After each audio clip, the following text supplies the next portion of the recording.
So then the next debate that goes on is whether it is good to invest in a lift irrigation project where which is so power intensive. Okay. Yeah, where the operational cost is so high. The farmers of Telangana have no choice. You only have to lift the water. Okay. So if lifting is the only way forward for agriculture to go ahead in this part of the world, then we have to assess the costs. Okay.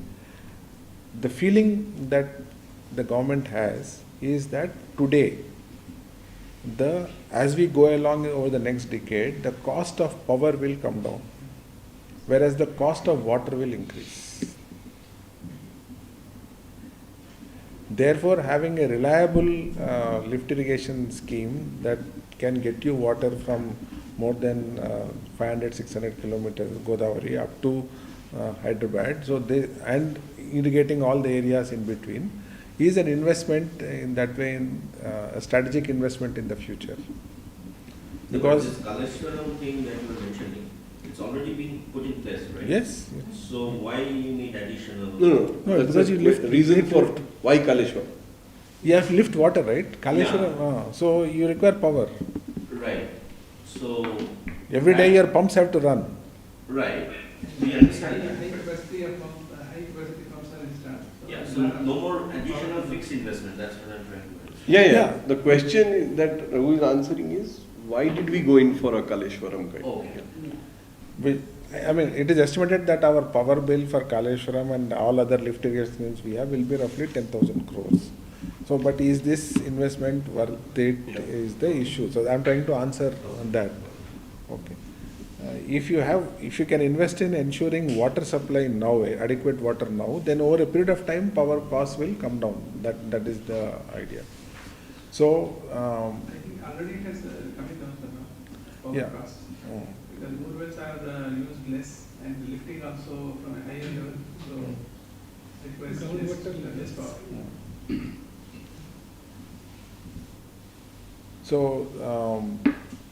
So these were the two triggers which led to ensuring power and water to the farmers. So now, if you just last week I had an opportunity to fly over these areas. We flew from Hyderabad to Khammam via Nalgonda and then to Mahbubabad, Warangal, Karimnagar and back via Siddipet. So if you look at Telangana's landscape now, all the tanks are full. Okay, and it is green because it is fully covered with crop.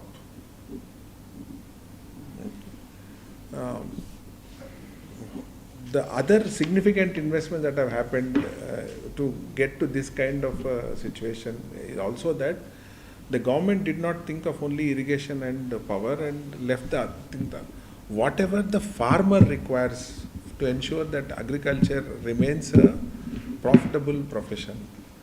We have tried to intervene in each of them. Okay.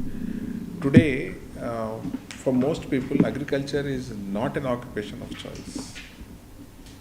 But a few years back or a few decades back, agriculture, like when I grew up in a village, people who were farmers were very proud of their profession. Okay, so to restore that pride in farming is what the policy of the government has been. So, apart from water and power, what are the other things that we have done? Okay, there were instances in Telangana in the past where fertilizers were sold from a police station because there used to be severe shortage. Okay, it is an anecdote, but still it happened.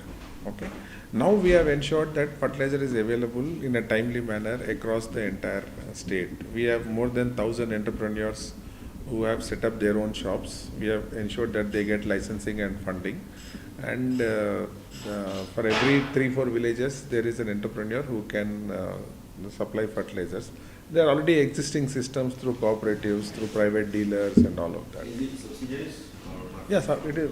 Fertilizers are subsidized by Government of India. Yeah, not Telangana. Yeah. Okay, subsidized by Government of India. It's a common MRP across the country. Similarly, seeds. Okay, spurious seed used to be one threat to the farmer, because there is no way you could verify, and our Seed Act doesn't mandate that you should use only certified seed. Truthfully labeled seed is what the Seed Act permits us to sell. Okay, so it is just a claim made by the supplier. Okay. So spurious seed used to be an issue. It still is an issue, especially in cotton and other oilseed crops. I think Telangana is still the only state which has made spurious seed an offence under the Preventive Detention Act. Okay, so under the Preventive Detention Act, under the PD Act.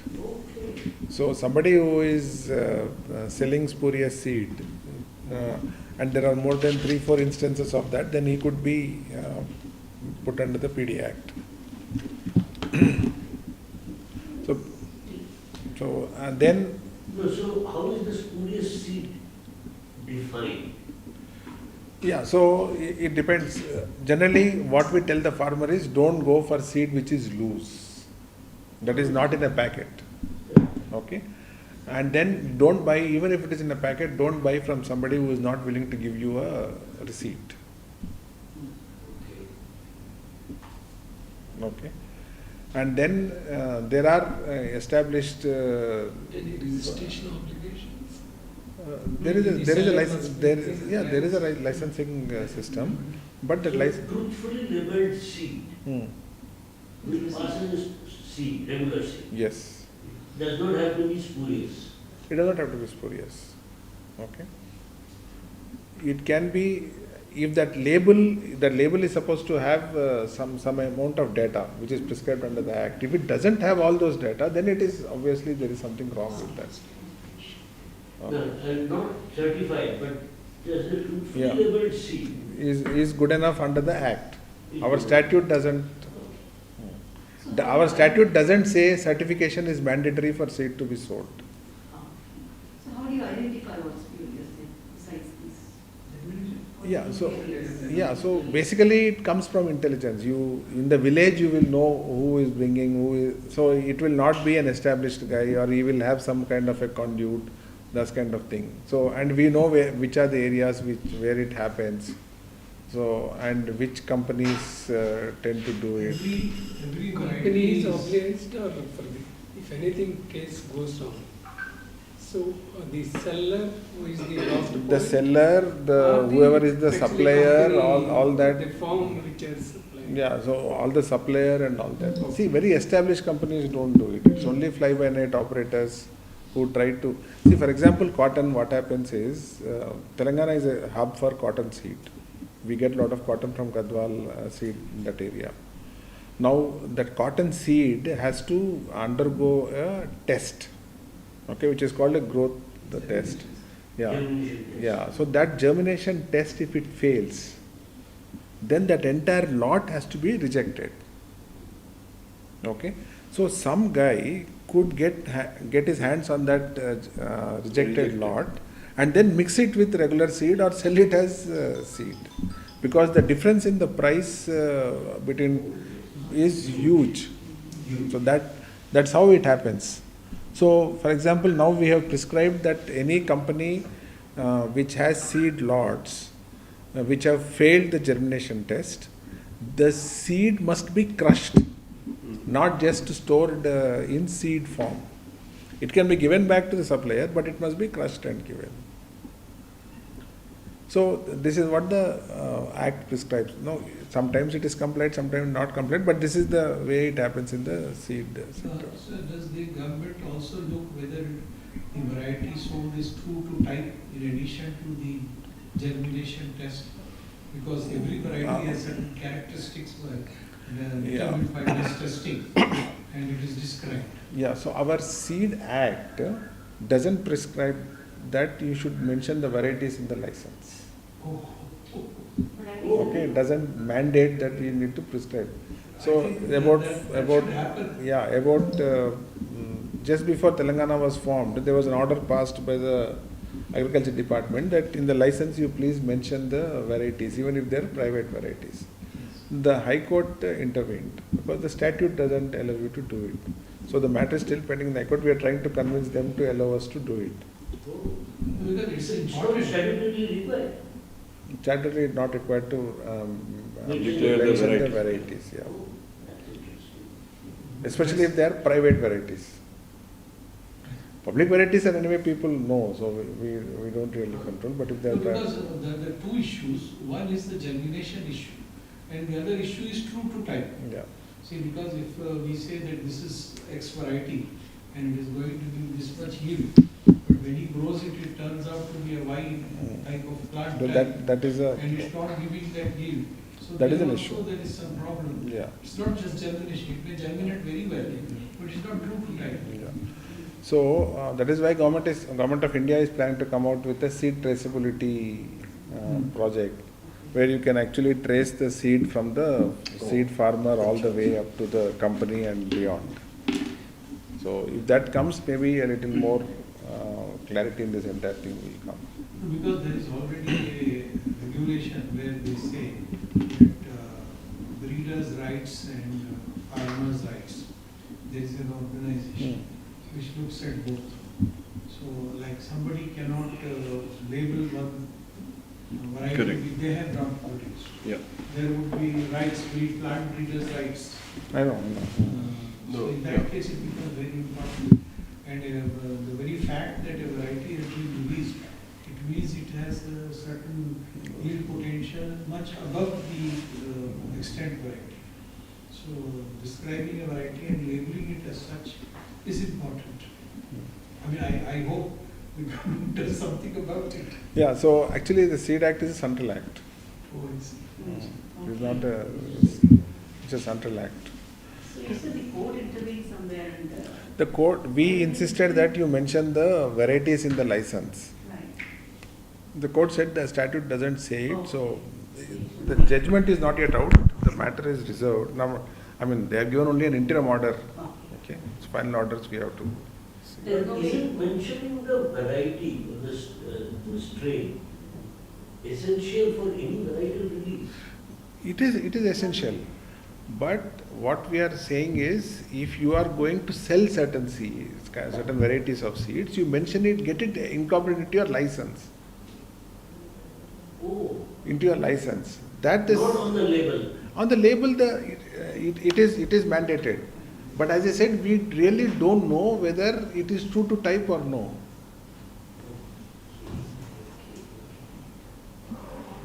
Okay? You have to get it tested. Now, testing will, it takes time, and then you have to do batch-wise testing. It's not as if we do all the Yeah, tests. no, but you see, so far as I understand a little bit, from the breeder seed to the foundation seed to the certified seed, okay, the source of the seed is already noted. Yes. Now, only in the truthful level seed that could get distorted. But otherwise, the source is known. So if somebody is doing this, it will get caught at that level itself. Yeah, doing I'm what? calling it a certified seed. Yeah, so if it is, What if it is they are saying is government does not require you to sell certified seed. seed alone, But you could sell truthfully labels. Correct. So that's why I was asking about the truthfully labeled seed. But even in truthful labeled seed, you are supposed to certify. not certified, mention. It's a State. claim. Huh.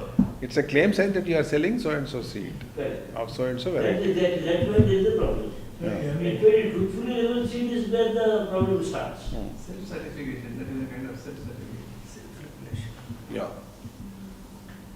See, if you are selling Punjab Chwara variety of tomato, when you grow it, it should give you fruits akin to Oh, Punjab that- Chwara. Exactly. If not, It's not. then It's not it's not correct. That is spurious, yeah. So that now is restricted to cotton. That, In Telangana, among the field crops, where we have instances of spurious seed is basically cotton. and why, how is the paddy problem solved? Paddy, there's not, first of all, Telangana's farmers don't use too much of hybrid seeds. And then paddy, Telangana is there are so many growers. People know their suppliers. Gotcha. So that's the market that. Yeah. The practice of keeping your own seeds. Yeah, that has sort of died down. That has sort of died down. I have to buy Two seeds. clarificatory questions. I was wondering that you have mentioned somewhere that the area under now net sown area has gone like by crores. 1 crore. 1 crore square hectare or Acres. Acres, okay. But at the same time, the production has gone only 1% in the national, the proportion to the national, your contribution to the national production. Telangana's share in the national cropped area has grown up by 1%. 1%. And how 1%. much the production is? Also by 1%. 1%. Okay. Is it ratio is Yeah, expected so ratio? Is it a less? yeah, or more? so in terms of, so then what we are asking is what are we producing and whether we are thereabouts with the national average. So in terms of our two main crops are paddy and cotton. Both of them we are At the national. we are very close to the national. Maharashtra is ahead of us in cotton, Maharashtra and Gujarat, but we are third in terms of production per acre. Per acre. Okay. Paddy we are somewhere there. Punjab is ahead of us, but we are very close. And the other thing which I was thinking, so I don't work in agriculture, I just came to learn from you. So I was thinking that how is this model different from the Green Revolution model? Is this assured water? Yeah, seed? so I'll tell you what is the difference. See, Green Revolution model depended heavily on irrigation, okay, and I think at that time we were trying to look at production per se because we wanted to feed our Food own security. country. Yeah, We food wanted to security. feed our own country. But if you want to make agriculture an occupation of pride, then agriculture should also be profitable. It should ensure that the farmer it doesn't just live a life of sustenance. Okay, so unless government intervenes at all the levels which create a issue for the farmer, we will not be able to But do was that. that So not the case with Green Revolution? there are several things which Telangana has done which were not done at the time of Green Revolution. See, agriculture is one sector which has both production and market risks. Okay, so where I did not complete the story is about what we are doing with Raitu Bandhu, with Raitu Bima, and all these things. So that is how I think it is slightly different from the other things. Green Revolution plus. Yeah, Green Revolution plus, but I think the difference between Green Revolution and this is, in Green Revolution you were looking at production. See, when you said Jai Jawan, Jai Kisan, what was the message you were telling the farmer? That just like the soldier, you be ready to sacrifice. When you say Jai Jawan, Jai Kisan, the idea is of sacrifice, that the country needs your services. You have to produce so that the country can eat. But thinking along with you, I don't. It may be also be read as that you are as important as the security of the country. Yes. Not only your sacrifice. Yes. But So, the but other part is that I'm just thinking that because they also made agriculture profitable. If you see the current Green Revolution area of Punjab, Haryana, Western UP, they're hugely profitable. And that importance that comes from sacrifice. And also, So sir, then what from sacrifice? What Yeah, sacrifice? What sacrifice? So, but in Telangana, I think the difference was in Telangana, what had happened was in the 90s, in the first part of this century, agriculture had become an issue of stress. Okay, we had farmer suicides, there was indebtedness. Okay, heavy dependence on power. So I think those kind of issues is what we have tried to address, and that too in a arid area like. The other thing, see, this question is not to I know, question I know. it. I'm just I know, asking I like understand. Other thing I want to understand is, see, what are the pitfalls of Green Revolution which you have managed to plug? It can be high energy usage of fertilizers, it can lift irrigation and manage the groundwater depletion, which I think you said that it's better than before. But what are the other pitfalls which you are able to address in this model? Yeah, so. Increase in soil salinity. No, so these are the issues that Telangana also should be prepared to face as we go along. Yeah. See, it's only in the last 2-3 years that we are having this kind of production in the So it has come to the public discourse. yeah. So I think unless we do a lot of crop diversification, better water use efficiency, better fertilizer efficiency, and also ensuring that area under paddy is sort of controlled at a certain level, and we get more and more people to move out of paddy to other areas. So those are the kind of things. See, Punjab, despite its this one, it is basically a 2-crop state. Okay, paddy and wheat. Then keep it. I think I have been trying to intervene. I think one crucial difference I see between green revolution and here is the power, assurance of power, which is not there in green In the revolution. green, yeah, You know, yeah. that clearly caused a lot of distress, and I think that would have made it possible to use all the other inputs that you were given. I'm not sure I agree with you fully on this. Because you see, Green Revolution was also preceded by the Bhakrananga, the Mahanadi project and all. No, power I'm talking about. Power, all of them were- Power was not regular in those days, if I remember. No, Those she's were talking the about. main I think what she's talking about is power to the farmer. Power, Electricity but power that to was the. irregular. But they were also generating power. You see, if I look at the Bhakrananga land, Bhakrananga land was not just for irrigation, it was basically for supply of power. To the cities, to the urban That's areas. right, What but she is the talking solution about is failed power when supply it to came the farmer, at the farmer. absolutely end level for the farmer to use the bore well or use anything else. And that was, I think, that's a crucial input I see as making it possible for the farmer to use all the other facilities that we're giving. Without that, they perhaps would not have been able to use all of it so much. But And one- ultimately that is leading to the irrigation. Whatever power supply It is all gets also, linked up, no? If you have more irrigation and fertilizer accordingly use कर सकते हैं, seed, you can increase your acreage, everything else starts falling in. It's like the multiplier effect of it is fairly high, I would imagine, okay? One other thing I wanted to know is, each farmer usually decides on their own, कहाँ पे क्या करना है. But the soil types, do you have any inputs to them in terms of what soil types you can grow what about agricultural outreach? Extension. Yeah, so I'll Extension, come yeah. to that. I'll quickly go Yeah, through oh, 2-3 sorry, other I things. preempted See, you. the other Yeah. 2-3 interventions which Telangana has done, which we may like to understand, is first one is about Raitu Bandhu. Yeah. Sorry? Okay. Raitu Bandhu. Raitu Bandhu. Raitu Bandhu is an agricultural investment program. It's an investment support scheme. It is not a pension scheme. It is an agricultural investment support scheme. So when we say investment support, every farmer who owns land and who is doing cultivation, he gets supported for by 5,000 rupees per acre for each season. So that boils down to 10,000 rupees per acre. And this entire thing is on DBT mode.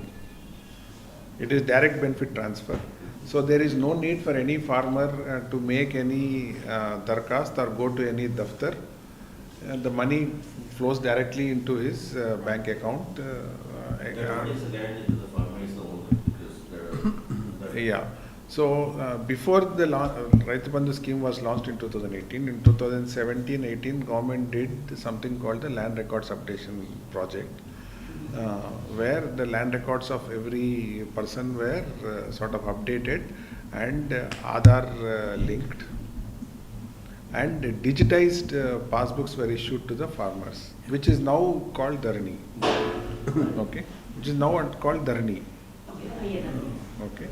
So there could be a lot of issues with how Dharani, the workflow, all that happens, but still there is a database of landowning farmers, and we are transferring money to their accounts. So far under Raitu Bandhu, we have transferred 65,000 crores to around 65 lakh farmers. so this is direct cash subsidization to the farmer. Yeah, it is investment support to the farmer. It's not a loan. It's not a loan. It's not a loan. But is he using it for agricultural purposes? Yeah, so I think the issue is out in the open about whether we should give any linked or unlinked transfers. Okay, My feeling is the farmer is the best judge of what he needs to do, and therefore, if you transfer money into his account, he will decide what is the best thing. He could invest on, he could spend part of the money in buying liquor, he could invest on his girl's education.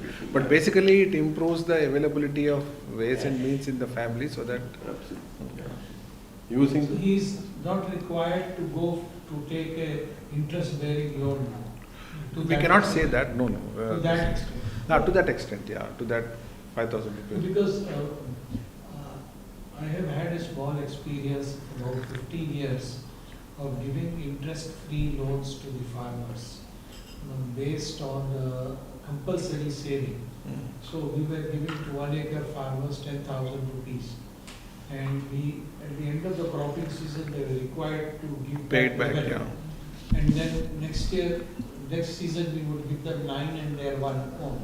So in 10 cropping seasons, they would become self-reliant. But we found that the farmers, after some time, became dishonest. They didn't want to pay back. They wanted to take away the money and kill the scheme virtually. I think another important thing is the drudgery of agriculture is something which now the farmers are not able to take up. And mechanization is perhaps Yeah. an important strategy for improvement of agriculture, in addition to crop diversification to very high value crops. I know. So, you see, if you look at the mechanization thing, paddy has more than 70-80% of the operations mechanized. Cotton may be much lesser than that. No, but should we be doing paddy at all? Can we have higher value crops than paddy?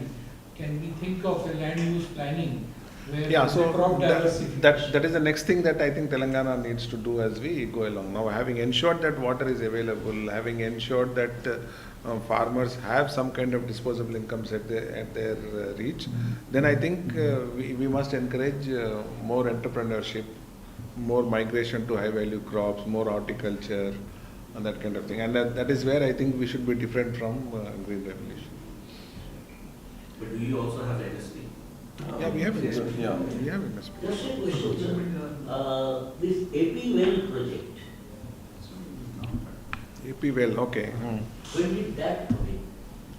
That was in 1995, somewhere around like. Huh. That was the foreign funded project. Foreign Correct. Yeah. But I'm That's saying, how. no, but in this story of the growth of this, you don't think that played any role? I don't know how big the project was. That only encouraged the number of borewells were constructed during that period. Shallow wells and bore wells, yeah, it was. Community borewells, community sharing. That was the AP well.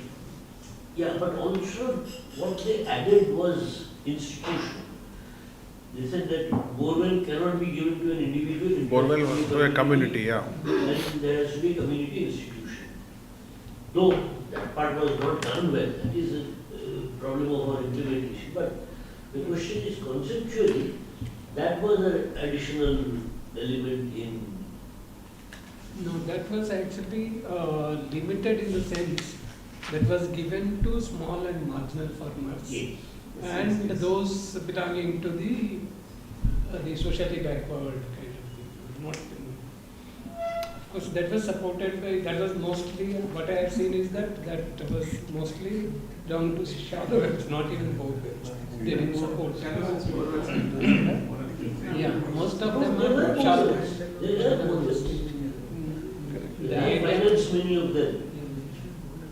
So, And yeah, mostly they served, most of the time they served very limited in acreage. Farmers having 1 acre, 2 acre, that kind of. Surrounded by that valley, the farmers, individual farmers having 1 acre, 2 acre. Yeah, yeah. But I don't know how extensive that It project was was. very limited. It's not very fair. Raghu, But that, overall irrigation, the acreage, the contribution of the irrigated area under this AP wells came to the total irrigated area.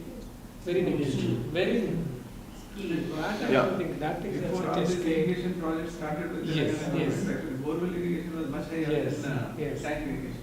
especially that power connectivity to the during the 80s, the decade of the connecting the program scheme of connecting the villages with electricity. Actually, that has increased the private investment in well irrigation.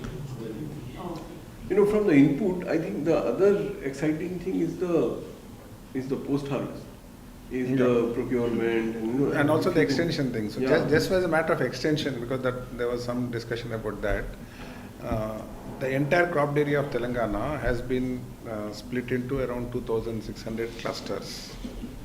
Roughly for every 5,000 clusters, for every 5,000 acres, we have an agricultural extension officer who are graduates or diploma in agriculture, and we have recruited all of them, and they are in place. So every 3-4 villages there is an agricultural extension officer who is available to the farmer. He becomes the hub, and every cluster has a Raitu Vedika. It's a small building with about 2-3 rooms and a meeting hall. So the farmers could aggregate there and have a discussion, exchange views, okay, sign up for any programs, and then it is a place where extension activity can happen and things like that. So we have all these Raitu Vedikas which are constructed, and they are being used extensively. So this is for 10,000 hectares, one person. 5,000 acres. One person. 5,000. 5,000 acres, one person. So 2 to 3 villages. There is. 2 to 3 Do they villages. coordinate with the Krishi Vigyan Kendras? Yeah, so they coordinate with the Christian with the dad centers, with the research stations in that area, and each agriculture extension officer has a tab in which he has the data of all the farmers, and then they are also supposed to go around the farms and record the crop which is grown in each farm. So they record the crop. They are also encouraged to record the variety, then the week in which it was sown. Okay, so that we can estimate what will be the fertilizer consumption over the next 2 months, then when you can expect harvest to come and all And is that. that totally digitized? Yeah, it is totally digitized. They do it on the system. And then to verify whether that thing has been done correctly, we have multiple systems in place. So the agricultural extension officer records the crop in his area. Then randomly we book 20 survey numbers for 2 villages every week. And the Mandal agriculture officer or the AD is supposed to go to that spot which is picked up for him and record the crop independently, the variety and all of that, and also record the crop health status. Is there any disease Pest or or- pest attack or something, which we feed into our... But is that really done? Is it implemented that way, or they just go in? No, so the way we do it is, I get a report every Saturday about the list of all the officers, how many sites they have been given, how many they have visited, and I don't want to monitor them every week. But at the end of the season, I know who is at 80%, who is at 40%. Okay. Sir, I have a question. How does farmer get these details in order to understand what their crop health is? So is there a repository No, for farmers to... farmer knows about his crop better than we ever will know. Okay, so he knows his subject more than us. But what is the solution if there is a new kind of pest attack and all that is where this agriculture extension officer is supposed to help out. Okay. So like last year we had black thrips in chili, which was a totally unexpected kind of thing. We are still struggling to find a solution for that. Then we also have the Raitu Bima program. Yeah. Okay. Raitu Bima is actually a life insurance program for the farmers, where it provides life coverage of 5 lakh rupees. It is with LIC for people who are between 18 to 59. 18 to 59. And this also is sort of digitized. All that the farmer's family has to do is to intimate to the AEO and that death has happened, And then we have to get the death certificate, which is also the Panchayat Raj Department issues. The AUO can access it on the system and file a claim with LIC, which is digitized again. So the claim moves in the digital mode, and the money gets transferred into the nominee's account. Typically, though our government's stand is that we should do it in about 10 days, it is taking around 20 days for the process to. Is a premium to be paid for that? Premium government pays. Government pays the premium. And what's the settlement rate? I mean, how to claim, how many get settled? So fix it every, I mean, No, because so- all same right. All debts are covered. What is not covered is a fraudulent claim or a claim of a person who is above 59 years. Actually, you should So not. I agree, but that's the official scheme. But in reality, how many farmers apply for it and how many farmers? So get we have 65 lakh farmers under in the entire state. 36 lakh farmers are covered under this scheme. 36 lakh farmers are covered under Because this. of the age. Yeah, age, and also they could be rich farmers who are not interested in this coverage and things like that. Okay. No, I'm saying claim settlement ratio. What is the claim? Claim settlement ratio, what is the denominator? Versus claims No. filed Yeah. or versus the total population? Claims filed.